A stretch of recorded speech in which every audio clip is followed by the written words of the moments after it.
Well, we are rolling on this one and that one. We turn this one on and we'll be good to go. This off too. All right, we are rolling. All right, good deal. Well, Mayor Larry Waters, thank you for giving us some time in a really unusual time in our country's history. Remind me again, 41 years as the top elected official of Sevier County? That's right. I've been fortunate for 41 years to be here and to watch this county progress and grow. And it's been a challenging and enjoyable 41 years. And how does this pandemic compare to battles you faced in the past? It's actually probably the most difficult, even the fires.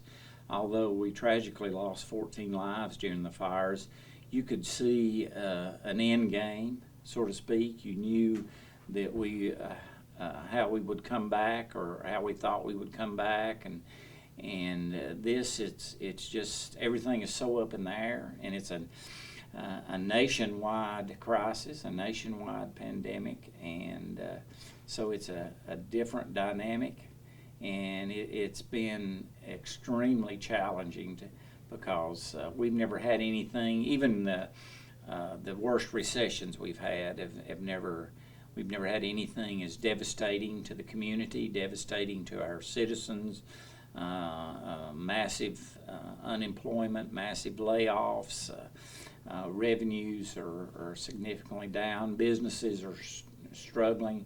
So it's really a crisis that no one imagined that we'd ever see here in Sevier County. You said with the fires you could see an end game. You saw the cleanup taking place. You saw the containment. The president calls this an invisible enemy. You don't see it when you're outside. You see the beautiful Smokies. You Right. see a beautiful day. How do you offer hope to folks who don't know when things are going to get back to normal and they desperately depend on it? Two or three things that we're doing up here. Number one, I'm meeting with the city managers and mayors almost daily so that we can coordinate our efforts in everything we do. We did that starting in early March, and one of the hopes that I see out there is the fact that our business community and our citizens have stepped up. And even when we just made requests about things to do to mitigate this virus, they by and large they have successfully done whatever that we've requested. And so the hope has been that we've seen that mitigation work, and so we think that because of that we'll be able to move back into welcoming our visitors back here and then doing it in a safe manner for our citizens, our workers, and our visitors. As soon as May 1st. What we have done, of course, the governor has indicated that he's lifting the stay-at-home order, and I think also there are going to be some non-essential businesses that were closed that are going to begin to open up. We have submitted as a group, cities and counties, recommendations to the governor and his task force about things that we think need to happen as we move forward to open businesses up. And it's a phased opening, working with what the health experts at the federal level have said, and then also working with the state and our local health department. And the first phase is we hope is not opening up full blown on things, but gradually moving in that direction. And the federal health officials have talked about 14-day increments, and we are going to look at that. They've got measurements.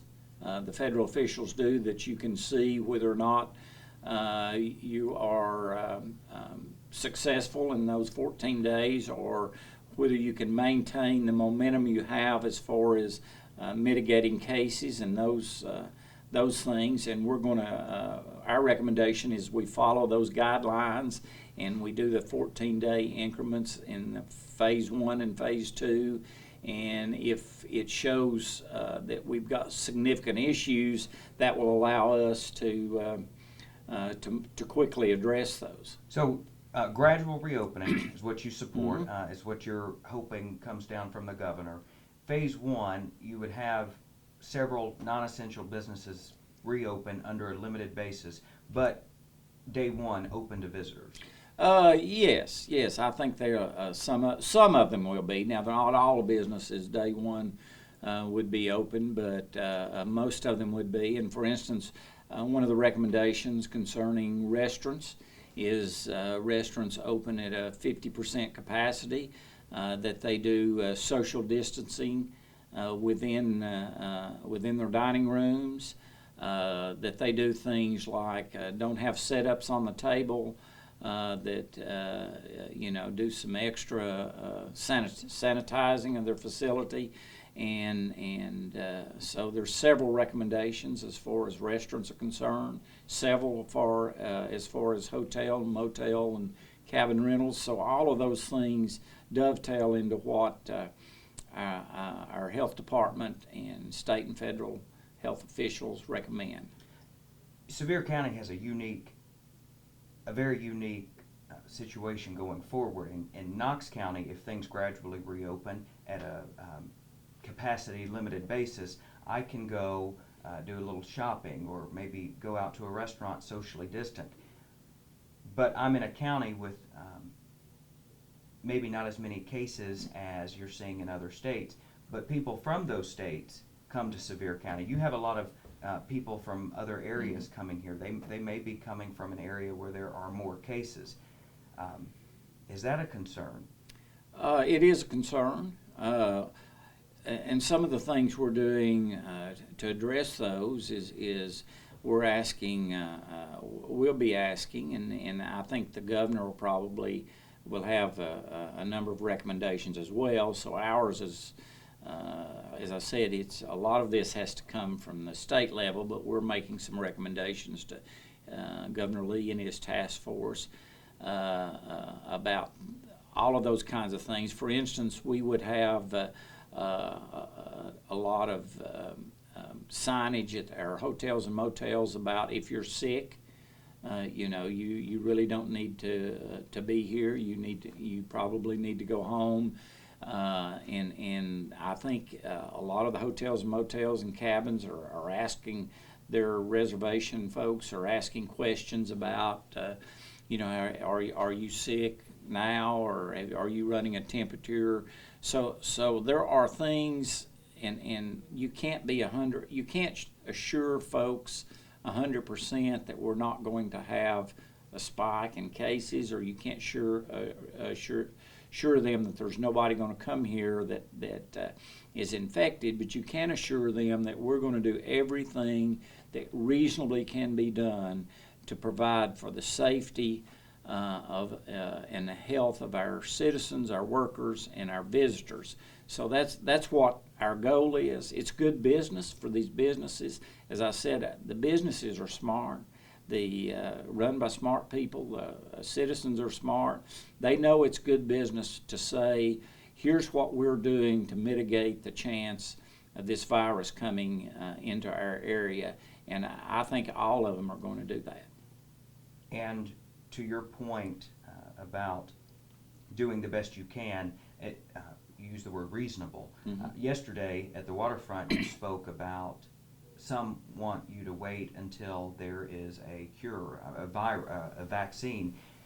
You made the comment, we can't wait that long. So talk to me about that feeling of we've got to do something. Yeah, we've got thousands of people that are laid off right now and unemployed. And we're fortunate that we have some unemployment insurance. We've got the checks from the federal government that the Trump administration and the Congress have approved. So there are some there are some good financial things going on for our citizens that we're going to help them get through the next month or two. But if you don't have any money paying into the system, whether it be unemployment or Social Security or anything going into the system, eventually, how are you going to pay? How are you going to pay these people? How are you going to make the system solvent? So eventually, we've got to go back to work, if nothing else, to pay into the system so that this money out there, folks can have this safety net that we're talking about. So we've got to learn how to do that, and we've got to learn how to, the virus is not going to go away, so we have to learn how we can, as safely as possible, deal with this virus. This is the question. This is how I should have phrased my earlier question. The metrics that are being used to determine who should reopen and how, hospitalizations, number of cases, number of active cases, number of deaths. You pointed to some of those in Sevier County. You view them as low. Yes. The unique problem Sevier County has that maybe some of our other counties don't have as much is the amount of people coming in that are not a part of those metrics. They don't live here. You have, so it's just a challenge. It's just a unique challenge to you guys. Yeah, absolutely, it is. And one of the things that I think, and we, as I said, we've been meeting with the cities and city managers and mayors and the tourism folks or economic development folks, but in particularly the tourism folks, what I think they see and I agree with is it's going to be a gradual buildup of tourists coming back. I don't think it is, and I don't think any of our quote-unquote experts in the field think it's going to be like turning on a light switch and we're going to have 200,000 people in Sevier County, come May 1st. I think folks are going to have to feel comfortable traveling, and right now a lot of folks do not feel comfortable. And even though they have been cooped up, so to speak, for a while, they're still not going to feel comfortable until they feel like it's safe. So not only are we going to urge our businesses to gradually phase in, we think our tourists are going to do the same thing, that they're not going to rush back all at once, that we're going to have an opportunity to work through some of these safety issues that we have and make sure that we may want to do more as we move along if we see that folks aren't as comfortable as they need to be coming back. So I think we're going to have some time as we ramp up. The tourism folks tell me they're not, right now, they're not advertising for people to come back to the area.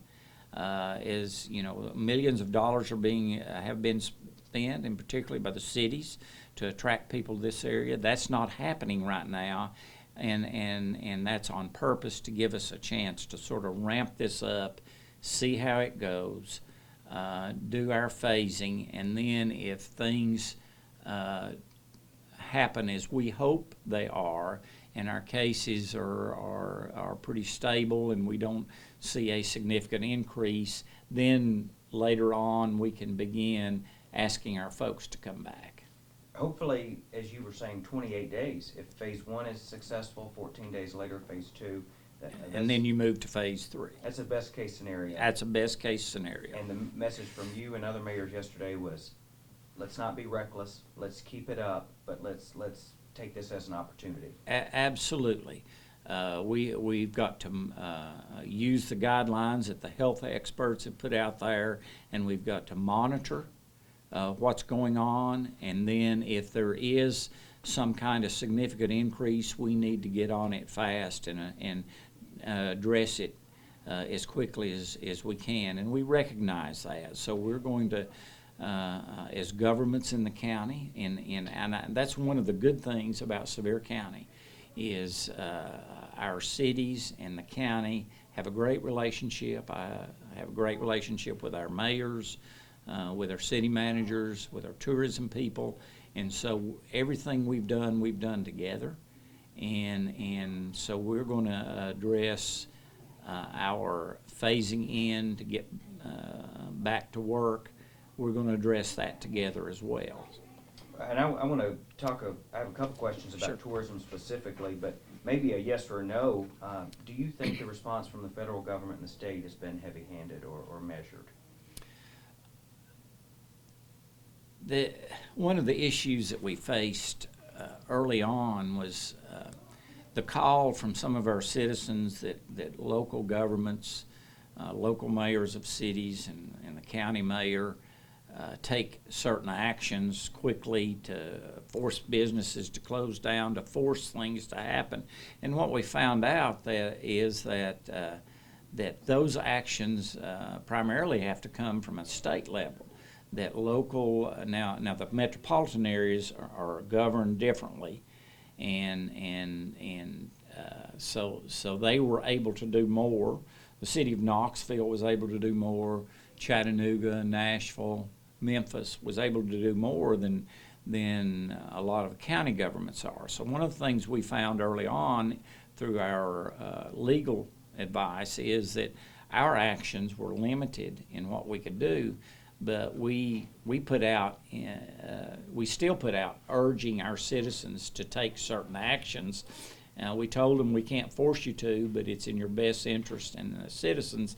And by and large, they took those actions. So that's been one of the learning curves that we've had in this disaster is what you can and can't legally do. So, we've tried to work with the Lee administration and the Trump administration as best we can to make sure that if there's things out there that we think we need to do more of or we need to do more quickly, we can order it. But we have put out press releases and we have put out statements as a collective group urging our citizens to do that, and it's worked pretty well for us. In 2018, there was a report. Every year there's a report on the year prior, the tourism. In 2017, Sevier County generated $2.2 billion in direct tourism revenue. That's 24,000 jobs, $590 million in payroll, $66 million in local tax revenue, close to $130 million for the state. And households in Sevier County paid an average of $5,300 less in local and state taxes as a result. Mm-hmm. Those are just numbers, but you said the county was devastated by this, and going down the road, you don't see near the traffic you see this this time of year. I imagine it's not an easy sight. Oh, it's depressing is what it is when you drive from the 407 to the park boundary, and you see that our visitors have come here, and we've urged them to come here. We like to have them. We like to host them. We want them to see the beauty of the area and the attractions and everything we have to offer. And early on together we said, please don't come right now. We love you. We will want you to come back, but we want you to come back when it's safe for you and safe for us. So early on, that was something that we did as a community that we just put out on our through our media campaign that we do, and so that's the figures that you just cited about employment and revenues. Those are going to be significantly. The revenues are going to be significantly down. Our unemployment figures are going to be the highest I've ever seen them. We have thousands of people being laid off. We have businesses that we don't know, especially small businesses. We don't know whether they're going to come back. So the recovery from this is going to be, I think, going to take more time than a lot of folks think. It's going to take time for us to come back. It's going to take time for our visitors too. I think we will. I'm confident we will. And our economy will get back. Last year was the best tourism year we ever had in Sevier County. We had more visitors. We had more revenue than we've ever had. So we've had since the fires, we've had a couple of great tourism years. I think we'll have that again, but it's going to take some time, and it's going to take some effort for us to work through a lot of these issues, in particularly the safety issue that I keep referring to make sure that we are doing everything we can to, we can't guarantee that somebody won't get at the virus.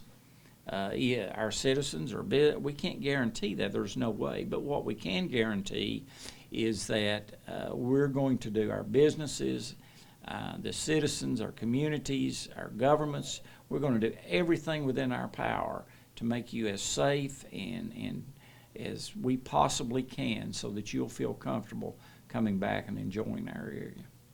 Well, Mayor Waters, I sure appreciate your time on your birthday. So thanks for your time. Well, thank you. I appreciate you all coming up, and I appreciate the coverage that Sevier County gets through the media. We're enjoy a good relationship, and we have a lot of folks in East Tennessee that visit us. So hopefully soon we're going to be back up in business. I don't doubt it a bit. I was thinking, the only thing I didn't ask you, which I didn't know that we'd be able to answer at this juncture, but can you predict what the effect of the lost revenue is going to mean for the county and for the cities? It's difficult because the way the revenue stream is figured. We will not get March's sales tax until sometime in May. And so we're not going to see exactly how significant. We know it's going to be a significant reduction, but we're just estimating that right now. We won't see how significant until May.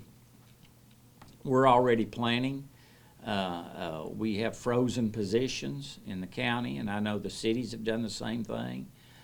We have frozen new purchases, and the cities have done the same thing. Now, the cities have furloughed some folks because they were involved in tourism, like they stopped the trolley system, so they furloughed some trolley and folks and some things like that. We haven't furloughed any county workers yet, and we hope we don't have to, but we certainly are going to be monitoring it very closely, because we're not like the federal government. We can't print money. We've got to balance our budget, so we're looking at that daily. Knox County provided a range from 7 to 18. Do you feel comfortable providing a range of what the losses could mean? I don't right now. We're like I said, we're trying to figure that out. I'll have a better idea here in a couple of weeks, because when we see what our March, because we had a couple of weeks in March where this we're going to have a significant reduction. So we'll be able to take that and expand that through April, and maybe even expand it somewhat into May. So we'll have a better idea when I get those figures. How does it affect just a homeowner in Sevier County, somebody who just lives here? I mean, their property tax, or does it affect schools? I mean, it's going to affect everything. I think one of the things I can say is that when you have people being laid off, when you have businesses that are struggling like we have, a property tax increase is not on the table, because these people are need every kind of financial assistance that they can get in order to survive, and a government can't come along, or I don't think it can, and say we're going to take more of your revenue. I mean, we've got to do whatever it takes to tighten our belts to make sure that doesn't happen. So our citizens are going to feel the effect of it in many different ways, but we're going to try through government to be as aware of how significant sacrifices they're making themselves, businesses and people are making, and that means government's going to have to sacrifice as well, and we're going to do that. So this is, would you call this the greatest challenge of your 41 years? I would. I would think, the fires were awful, and we lost 14 lives, and I thought I'd never face anything that difficult again in my career, but this has been absolutely, and it's went on longer, and it's a very, very difficult crisis to address, because there's so many moving parts. You have the crisis with the small businesses, and are they going to open? The crisis massive unemployment going on, the crisis of lower government revenues and dealing with that, and how are you going to safely get visitors back. All of that converges, and it's just a daily, a daily crisis on so many different fronts that you're having to address, and that's the reason it's been so important for us to work with the cities and the tourism and our economic development council and all of those folks to get input from our business community and our tourist community about how we address these issues. I cannot imagine. Covering it gives me anxiety. I can't imagine governing it. Mayor, one thing I was talking to Blake, and you may have already covered this and I came in late, was about how sales tax is different for the city than us, where property tax is our bigger driver than sales, how it could affect the cities differently. Yeah. Because of the sales tax. Well, the sales tax is a big driver for the cities and our school system. So the loss in sales tax revenue will have more of a significant negative impact on the cities and the school system than it will on for instance, the county general, because our primary revenue in the county general is our property tax, and we've already February, the end of February was the deadline on that, so we'd already collected most of our property tax. So from that standpoint, the county general fund won't be as negatively impacted this fiscal year as maybe the school system or the cities. So that makes a difference in how we look at the financial side of it. Well, that's a good clarification. That's good to know. I'm squared away, I think. You have anything? Good deal. I think we're good. All right. Okay. Yeah, I saw that Smokies had 1.1 million visitors in the month of April last year. Mm-hmm. Thought that was pretty incredible. Yeah, and that'll be almost zero. There we go. But I did